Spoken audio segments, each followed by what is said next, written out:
Neymar মাঠে নামার আগ মুহূর্তে ঠিক এভাবেই যখন চলছিল সেলিব্রেশন, ঠিক সেই সময় নেইমারের বন্ধু রবিন মিয়া ব্রাজিলের ম্যাচের সেই গ্যালারি থেকেই ভিডিও কলে যোগ দিলেন ড্যাফোডিল বিশ্ববিদ্যালয়ের শিক্ষার্থীদের এমন উন্মাদনা দেখতে। পূর্ণতা আর প্রাপ্তিবোধ হয় একেই বলে।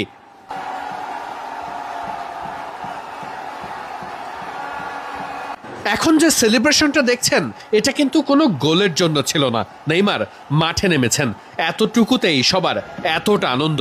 সবশেষে ব্রাজিলের জন্য উৎসব, ব্রাজিলের জয়ে আনন্দ। এ যেন সাম্বার নতুন ছন্দ, আর সেই ছন্দের বড় একটা পরিবেশনা বাংলাদেশের ড্যাফোডিল বিশ্ববিদ্যালয়ের টিএসসির প্রান্তরে।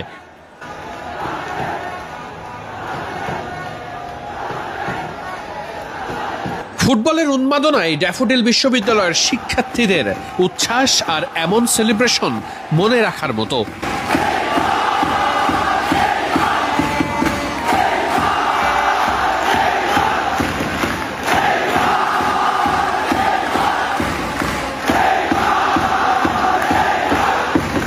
হাজার মাইল দূরে নেইমারও জানেন ওদের এত সমর্থক আছে বাংলাদেশে। নেইমার বলে তারা চিৎকার করেন, তারা আনন্দে গা ভাসান, তারা আবেগে অশ্রু ছড়ান।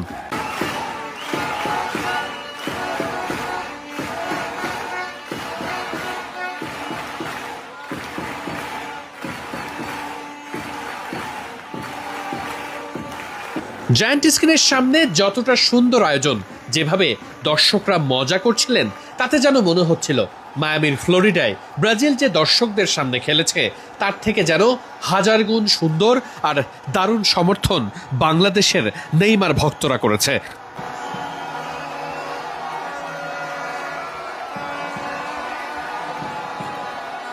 নেইমারের মাঠে ফেরা, ব্রাজিলের সাম্বার ছন্দ ফিরে পাওয়া, এ যেন ব্রাজিল সমর্থকদের জন্য একের মধ্যে সবকিছুই পেয়ে যাওয়া। খুব স্বাভাবিকভাবেই স্কটিশদের বিপক্ষে ব্রাজিলের দুর্দান্ত জয় ব্রাজিলকে এই বিশ্বকাপে এখন নতুন করে চেনাবে। ব্রাজিল ভক্তরা এখন গলা উঁচু করে বলতেই পারে ব্রাজিলও টপ ফেভারিট। কে আসবে সামনে?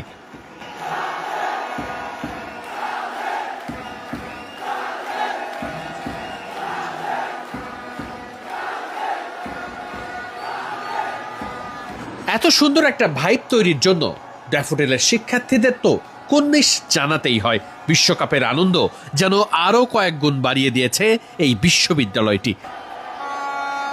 বিশ্ববিদ্যালয় থেকে